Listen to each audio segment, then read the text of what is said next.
Welcome back to Mark Holowitz's vlog, everyone. Thanks for joining it on this absolutely gorgeous kind of a day. And what better day than really talk about the Jag? And you know what is it actually like living with an F Type? Obviously, if you watched last week's video, then you know we talked about, actually introduced a viewer's car. He's got a P450, beautiful machine. But I want to expand on that very topic because a lot of people buy these cars thinking, hey, they're great. And you know, it's all the romance in buying these F Types. And then what is it actually like to live with? Or what is a lifestyle with an F-Type actually like? I mean, is it a problem? Is it fun? Are there nuances? Are there things that you need to be worried about when you own an F-Type? Well, today's your lucky day, and I'm going to share what living with the F-Type has been all about. So let's do a little walk around here, and we'll do a quick startup because that's the first point that I need to talk about is living with an F-Type, is those cold morning starts. When your neighbors get pissed off because you're starting your loud F Type R. Here, let's take a look.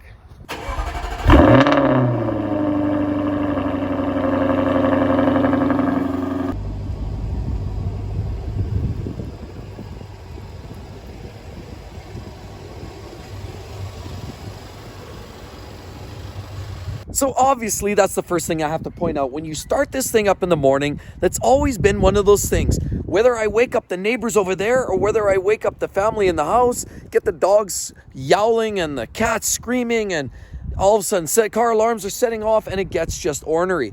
Yes, because this is a generation where it's a loud bark when you start the car up. The exhaust valves are fully open when it gives it a bloof. And then, of course, it makes a lot of noise, at least for a few seconds until it settles out and stabilizes.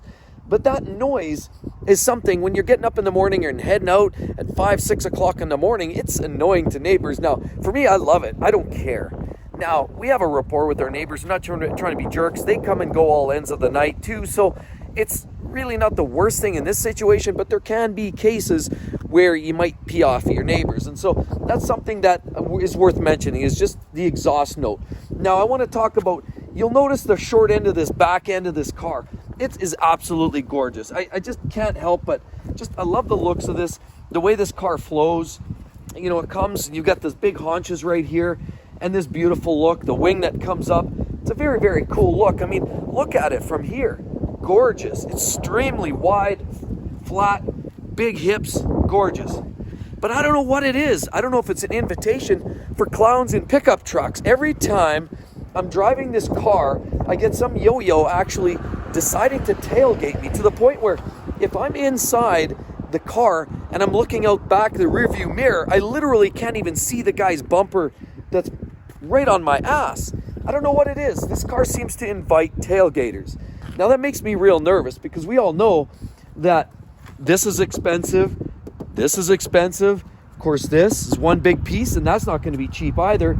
Not to mention anything on the back of this. I can't imagine what these lights even cost if you had to replace a set of lights on this car, or if you even dented the exhaust tips. Of course, might be a good excuse to get a new exhaust system, but that's something that I typically find with driving this car. You get a lot of yo-yos actually tailgating you all the time, right up your ass, and it's a bit annoying if we're being honest. I don't know if it's the car just sort of beckons and calls you in, but it's certainly been my experience that people tailgate these things pretty badly. I mean, you could be driving a Camry, you're good, but I've had quite the experience in this thing, quite regularly actually, I might add. Another thing I want to talk about is just the care of ownership of this particular car. Of course, as you can tell, I've got a nice metallic paint here. It's great, metallic, not the kind of paint you want to have to try to match. So if you damage the paint and you have to do a respray, yikes. It's always very tricky, especially on this type of metallic right here, to actually have to do a respray. So you want to take care of your paint. You don't want to scuff it. Do your best to protect it. Now, my personal experience has been, you do not want to do away without protective film. Like I've got the Expel or 3M film here, and it also covers here. And of course, I've got some on the headlights too. I think that's very important. What if you even just scuff like the edge of a wall? Sometimes that protective film is just enough to actually keep things from actually scuffing the paint. I've seen lots of cases where a minor scuff can actually prevent the paint from scratching. I also have 3M film here and 3M film here. So it's the paint care that's a big thing. And it's the kind of car that you take it out for a drive and you know, you almost pretty much want to clean it regularly because I mean, I think these cars don't look great when they're neglected and abused and they get kind of dirty. I've seen a few of these cars loafing around the odd time here in the city that weren't all that well taken care of, or at least that's my perception. And then it looks drabby. So there's a sense that you always have to keep it clean. And in doing so, owning this means that you're painting, or you're not painting. I hope you're not painting it every time, but you're washing the car every time, maybe every second or third time, depends where you live. If you're in Florida or Southern California, you're probably okay. But honestly, it's just the kind of car that living with this means that you always got to have a bunch of coins or tokens in your car ready to clean it, because it's just one of these things. You don't want to have it looking sloppy. The other thing too, I'll mention, owning this, of course, these wheels with the carbon, we've got the carbon fiber blades. Some people love them, some don't. I personally love them. But looking down in here, you get the deep barrels on the back rims here, and they always collect a lot of brake dust. And the brake dust just means they look horrible. So you're always having to scrub that. You got to get all those special tools so you can get on in there, and then you can scrub in there so you're not getting your hands too far in there.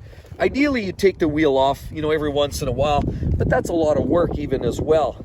But that isn't unique to the F Type. That is unique to a lot of high performance cars that tend to eat brakes. This one does, and it's no different, certainly. The other thing is tires. So brakes and tires, the tires wear quite quickly, I find, especially at the back. I wonder why that is. So you can expect probably to spend, I would expect, say, $2,500, $3,000 every, 2 or 3, maybe 4 years if you're not driving it very much in Canadian dollars to change for new boots. Brakes, we'll see. I haven't done brakes yet. My car now has 62,000 kilometers on it. I still am sitting on original brakes, so I don't know. But I feel like they might be coming due. So we'll see. Time will tell. So overall, that's been good. Now, again, I've said this in previous videos, and this is one of those touch points that's really kind of annoying, especially when you get into winter driving. Like, this is great like that. You can close it, and then you can do this, and then it opens like that. So this is nice when the weather's good and the sun's shining and everything's good like that. But I spend so many days trying to thaw this out, trying to thaw in here. This seems to be a really bad spot right here for getting ice. So in the wintertime, the water just seems to flow really badly on this particular car. Now, if you look over here, I don't know what it is, but say for example on a Toyota, I don't know if it's the special seals that they use. You don't get that ice buildup, but you definitely get the ice buildup here. And this has always been a problem because you don't see that rubber. There's actually, if there is a seal, it's further down in there. And so what that does is it collects the water, flush, ices it right over, and then you're screwed. And so that's been a real problem. Driving this thing in the wintertime has always created problems with icing around the windows and the door handles and making it very challenging to actually own in the wintertime. I would almost suggest finding some kind of, I've seen people, a product like this, for example, and maybe I should sell it.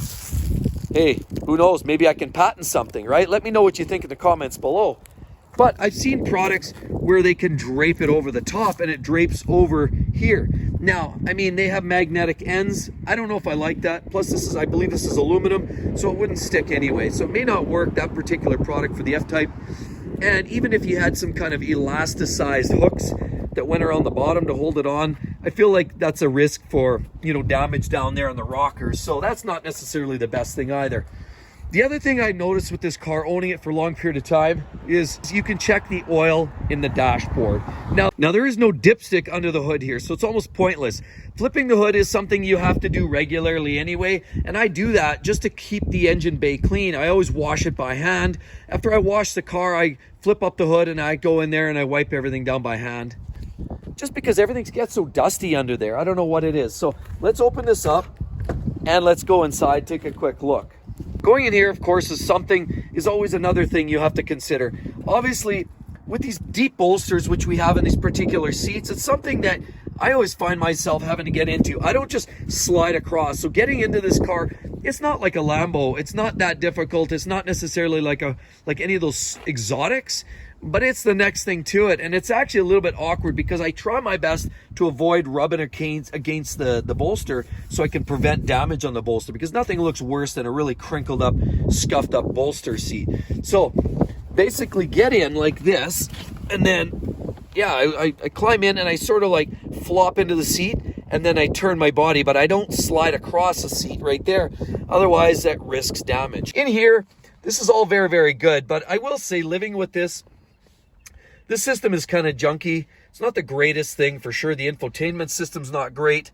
I will say the gearbox is perfect. That's the ZF 8-speed auto.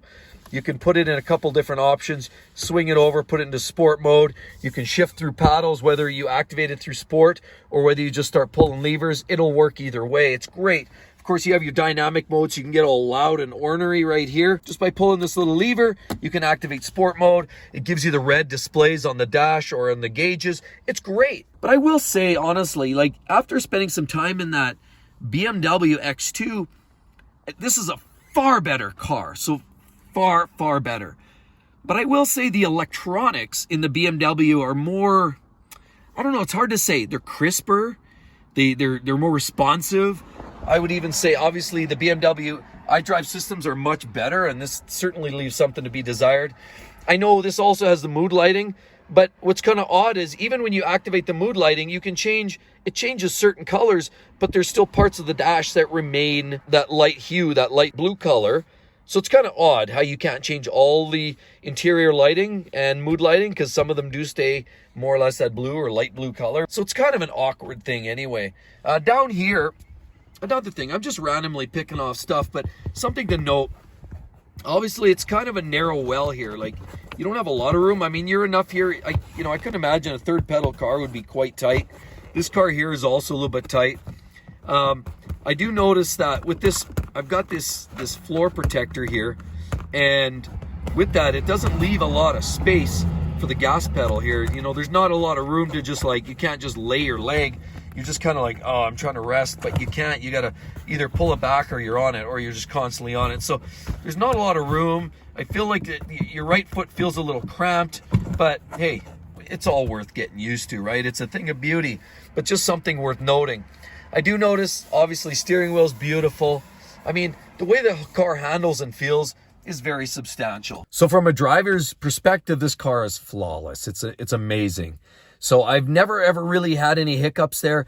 I do notice that, every once in a while you get a little puff of black smoke. That, I believe, is to be fuel. Sometimes you also have issues with idle that actually stays high idle for quite a substantial amount of time, especially in colder weather. It'll sit there and idle at high RPM for, a significant amount, a lot longer than you'd like. Sometimes it'll idle high for, maybe a good minute or so before it even decides to come on back down to idle, RPM. So that's just something, to worth noting, that it does sometimes idle fairly high. I do notice, there's the odd squeak if the seat's pushed all the way back, because there's not a lot of room in here. If the seat's pushed all the way back, sometimes you can get a little squeaking in there. You also have these nice little loops, holders for your seat belts. And I don't know if it's the rattling because there's like that little button there, or if it's just what it is, but there's always just a wee bit of noise in there.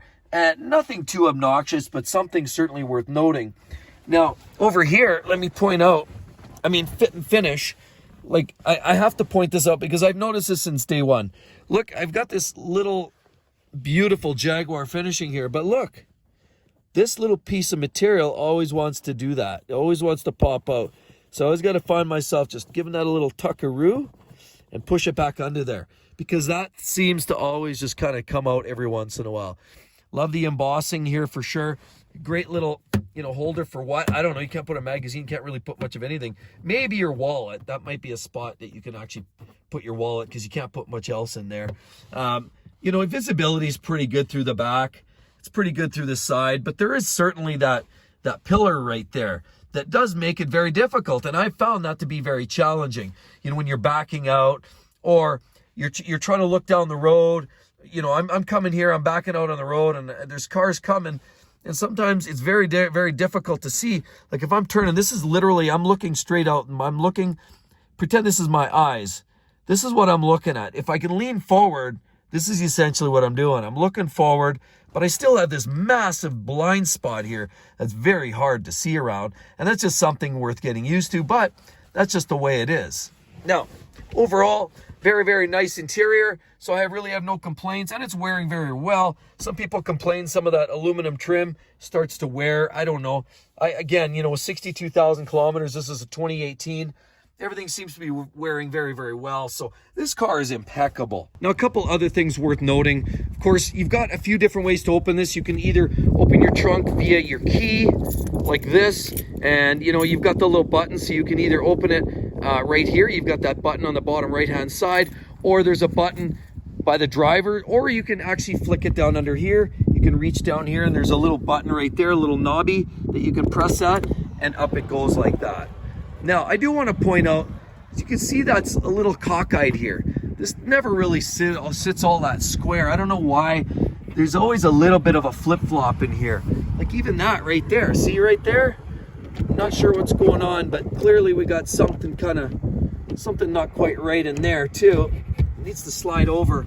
So it's a little bit of a, not a perfect fit. I would say that's certainly not Porsche style of fit that you're finding in there. It's almost like this is too narrow of a panel, and then it sort of either slides off that pin or it slides off that pin there. And then you just kind of give it a little swing over, and then sometimes it'll square itself away, but often that doesn't find very good square there. So there's a little thing that's a bit of a pain. The space is okay here. Of course, you got batteries tucked underneath there, your washer fluid, kind of an awkward spot, but you know what, it's not bad, because even if you spill a little bit, it goes into the tray and down outside the car. So here, this is nice, hit that. Those are nice little LEDs right there. That's great at night, helps you see, and that really does make things easier to work with. This here is a pain, and I have to note that, like, this is easy, and you've got this little hook here. I've had a few cases where I take this off and I hook it and it falls down, and then it's like kind of bangs around on here. So be careful when you're hooking it on there. The thing that I have to notice is, notice right there, premium, gasoline recommended. Well, what is premium? Well, premium's obviously, in most cars these days, is going to be 91 octane.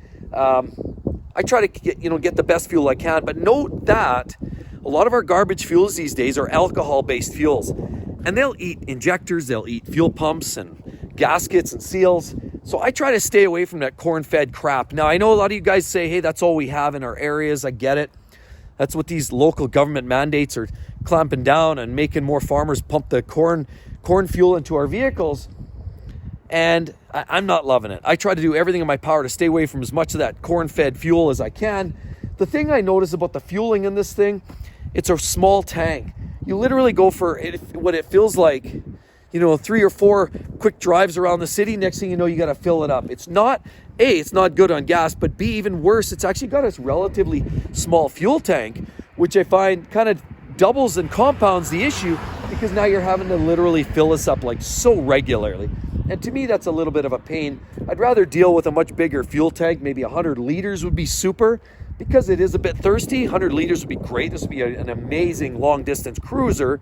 But right now, what it is like a point and squirt car, good for those short drives, and then fill it up again. Like if you go for a back roads drive on a Sunday morning for a couple hours, you're probably gonna have to top up the gas before you take it home. So that's a thing right there.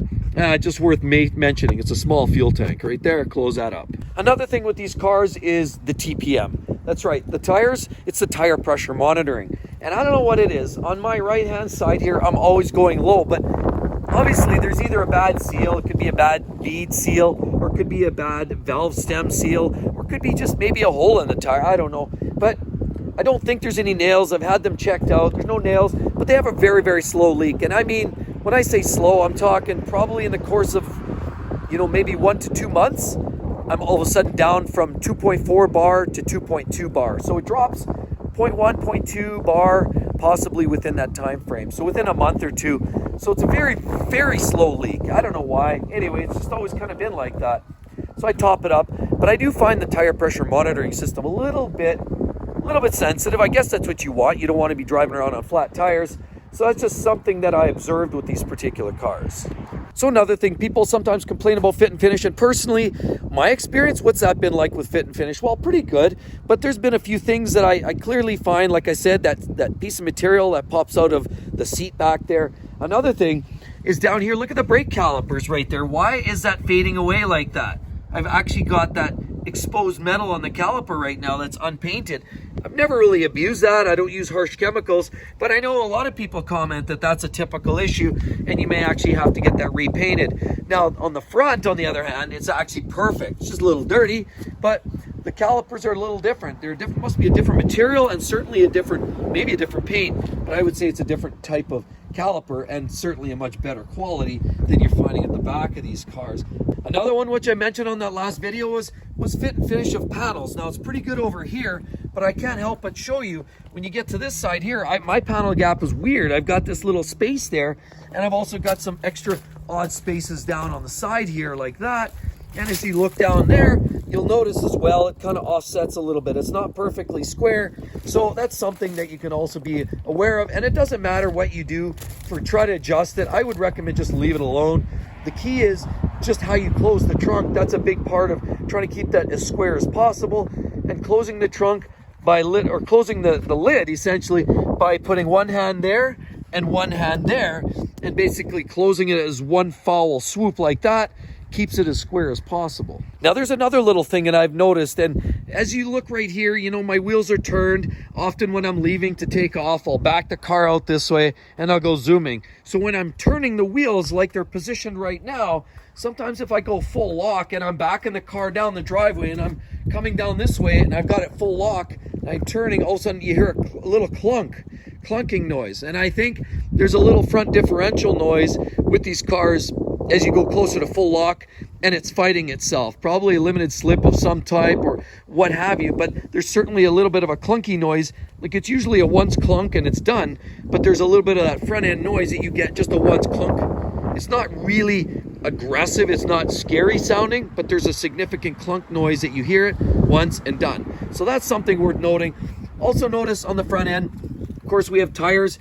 It's not about the condition of these tires as so much as the type of tires we're dealing with. Of course, we're dealing with P0s, and a lot of you guys know that. I've talked about I daily drive this car. Now, we do get snow here in fair amount of abundance, and I don't drive this car in any significant snowfall, and you really shouldn't because it's dangerous. These are P0s, or performance summer tires.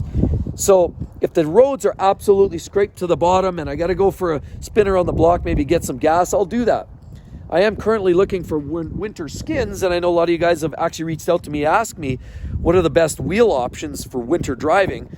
I would suggest get some of the best wheels. I'm always a firm believer and try to match up as close to what the factory specifications on both wheel offset as well as height and diameter of the particular wheel. I would try to duplicate that as best as possible. I would basically try to duplicate similar to what your stock wheels are as best as you can, but nothing beats winter skins. Now, of course, this car being all-wheel drive has a remote chance of being flexible for winter. If you're driving one of the earlier generation rear-wheel drive cars, yeah, that's going to be very, very tough. Rear-wheel drive with tires like this, forget it, not a chance. Even this is really, really, really scary if you get on a bit of a greasy patch. So I do not advise that, and I would not advise, I wouldn't go anywhere significant, any significant distance. But the tires like this, not a chance. It's just not good. So you need winter tires. I've yet to do that. I've been looking for some, and that's something I just have to advise. If you're thinking about driving this car with factory rubber on it, forget it. Don't. Trust me. Let me save you a whole lot of heartache and heartburn, because that's just not the way to do it.